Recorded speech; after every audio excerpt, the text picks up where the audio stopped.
Tilt. What the? Okay, I just discovered something else. No! No! Halfway through the review, I find this.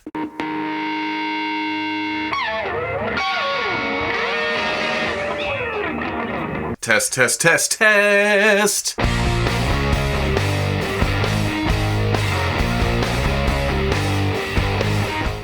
Okay, people, welcome back to another... I just clapped, and I'm not even on camera. That's amazing. Tonight, I'm taking a look at the Medicom MAFEX Marvel Unbelievable Gwenpool. Now, I'm going to get it out of the way right off the bat. I'm going to say it, even though some people will come back and, why haven't you read Gwenpool? I've never read anything with Gwenpool in it. I don't know the character. From what I understand, she's a pretty cool character in the comics. I just haven't had a lot of time to read comics. I'm just drawn in by the overall design, the colors, the look of the character slash action figure. I haven't been able to pass up a Gwenpool yet. But looking at the package, we're used to a certain thing when it comes to the MAFEX line. In fact, in the early days of the Star Wars line, it looked like generic packaging, something you would find in the dollar store or something. They've slowly evolved over the years, but we get to this Marvel line and suddenly there's a slipcover over the box itself. It looks like the same old box inside there, but the slipcover adds kind of an air of high-end collectible to it. It's a cool little thing that they've added to this line. I haven't even pulled the slipcover off, so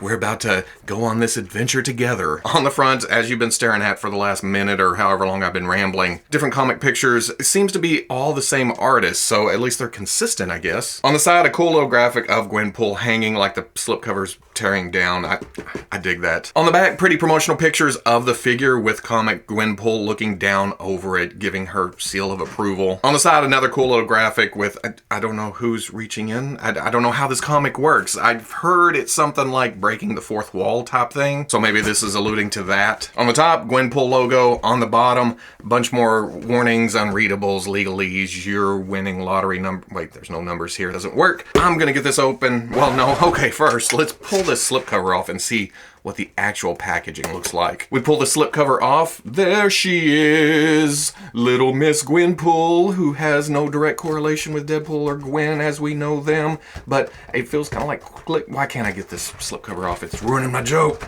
And there you go.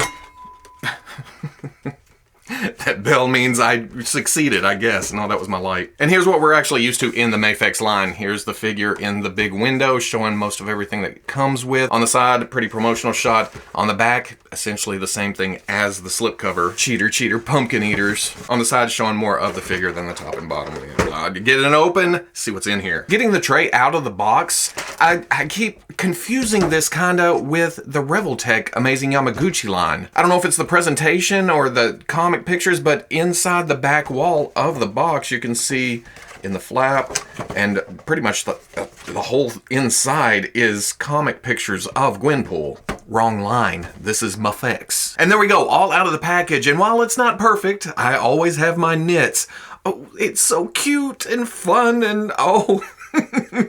Looking at the sculpt on the body, all the little buckles, the straps, it's all pretty fantastic. It's not realistic, it's cartoony, it's comic booky, but that's what I was kind of looking for in a Gwenpool. They didn't quite get the G right here, it's more of a C. Gwenpool, I guess. Very smooth to the body, but again, that adds to the comic bookiness. Down here, the squares on the shin guards are sculpted. On the shoes, the laces, it's kind of muddy. It looks like there's laces there, the general form of laces, but they're not very detailed. But they were able to continue that across an actual toe joint, so not bad. On back, the straps going around holding on the shin guards, but you will notice getting up close like this, the paint is nice, but it's missing in a couple places. It misses. It's just off a little bit. It's not bad for the majority, but you can see the white kind of bleeds onto the pink. The pink kind of bleeds up onto the brown of the straps. Same thing right here. You can see the pink coming over the seam line, and then it's white on this side. Same thing here, the pink bleeding down onto the white of the shin guard. So it's not perfect, but it's close, I guess. And it's the same thing up at the head. You can kind of see they didn't get the black all the way out to the eyelash, whatever that is, above the eye. A little bit soft around the mouth with the lips. The white kind of bleeds down onto the skin tone right there. Just a hint of roughness all over the figure, but the damn thing is so cute. Look at the face, just happy. She's just glad to be in plastic form on my shelf. An odd thing they did with the sculpt though, it's cartoony proportions. Totally works for Gwenpool and her art style, but they made one hip higher than the other. They put the ankle joint further down on the left than they did the right. You can see a lot more of the joint here than here. Going over articulation, there is a dumbbell joint at the top of the neck with kind of a ball joint at the bottom. Not a lot of range down there. It just slight movement, that's it. But the dumbbell at the top does a lot of work. She can bury her chin kind of in her neck. She can't really touch chest. Can look up. Nice tilt. Swivel. There's a long peg going to a ball joint in the torso, in the shoulder, with a cap to hide that articulation, coming out to a hinge and swivel. So she can shrug a little bit. She can come down, forward, back. With those looking like butterfly joints, you would think there would be more movement, but not as... Wait, what's going on here? The right is stuck? Oh, there we go. Okay, little paint stuck. I had the same problem with the toes, which we haven't got to yet. Back, forward, there is more movement. Coming from there, she can get almost all the way up if you get the arm right there. Swivels around. There's rotation on that hinge and swivel ball joint at the end. You can rotate. Single elbow, but comes most of the way up. Swivel hinge swivel at the wrist. Can go side to side all the way. Swivels. And then if you turn that, it can go up and down all the way. Ball joint at the torso goes back really far. Okay.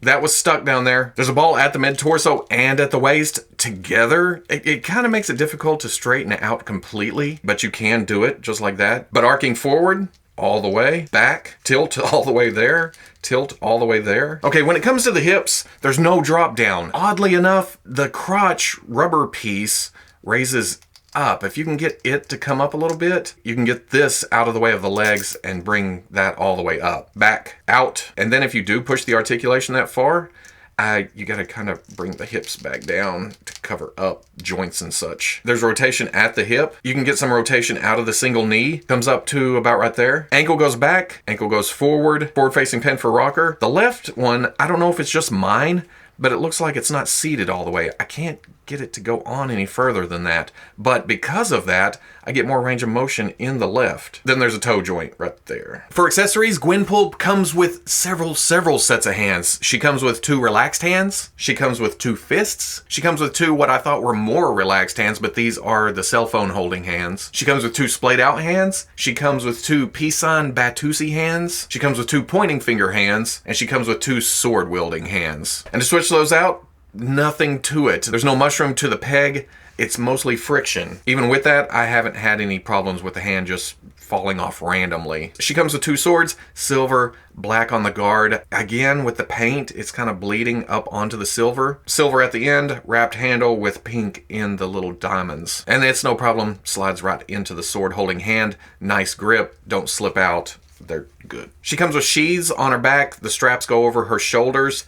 And just like the Revoltech, again, causing some confusion for me as I'm playing with it, the hilts that are in the sheaths are faked. I don't really have a problem with that. It's just keeping track of all this other random stuff. It's just more pieces to add. And then because of the size of that, I thought you'd have to pop an arm or this comes apart, but you just put her arms back and the straps just slide right on. And then she comes with 2 cute as hell backpacks. There's a blue, well, turquoise type penguin. You can even see the zipper coming around the top. And then she has a shark backpack, black, some white, some gray, and then the zipper forms the teeth of the shark. That's just fucking brilliant. The straps on these are a little bit smaller, but her arms go back pretty much all the way. Slide it on, bring the arms around, and then adjust the backpack. It likes to ride up a little bit. Just push it down, and you would think it's part of the sculpt. She comes with a cell phone, basic little sculpt, but the screen is sculpted to it. The 1 button at the bottom, it looks kind of like there's a camera on the back. And then she comes with 2 alternate heads. The one in the package,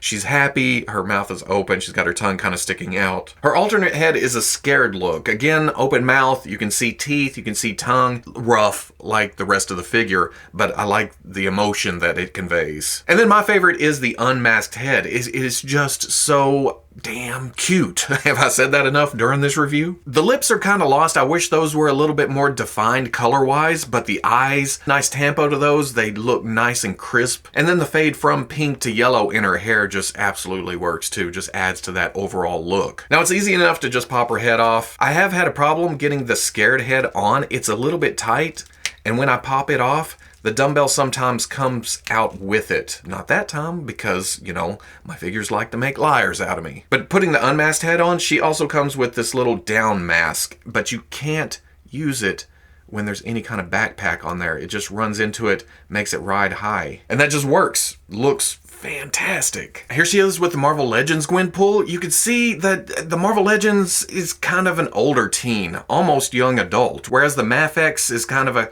cartoony young teen, even though the head's bigger. That's why I throw cartoony in there when I'm doing this. And the Marvel Legends is also more realistic. You can see the sock sculpt running behind the shin guard here. This one's more smooth, almost like it's armor coming all the way around the back. But Medicom sculpted the little silver things here. The Marvel Legends just painted on. So there's some realism here, but there's some extra sculpting here.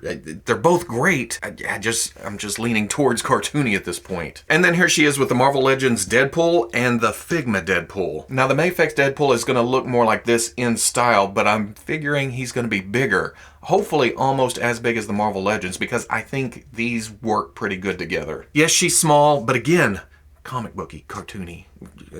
And then, as always, here she is with Gus. I absolutely love your costume, but you know what it needs. There we go. Absolutely perfect. So at the end of the day, I'm just gonna say it again. So damn cute. And I'll reiterate, I know nothing about this character whatsoever. I just know that it's a Deadpool-inspired costume, kind of, I hate to say writing. I don't know the story behind it. I'm sure she is her own individual character, but I feel like she kind of rode the coattails of the whole Gwen Stacy, Spider-Gwen, Ghost Spider thing into the Marvel Universe. But you know what? That's okay. More Marvel characters, more for everybody. But on top of all that, I was mostly interested in seeing how Medicom would tackle the comic book genre. Most of the stuff I buy in the MAFEX line is realistic stuff. The Dark Knight trilogy, Star Wars, even though they haven't done a lot of that. Well, they haven't done any Star Wars in a while. They probably got sick of us reviewers going, well, it's just a little bit off the skin tone. You can see in the eyeballs are a little bit muddy.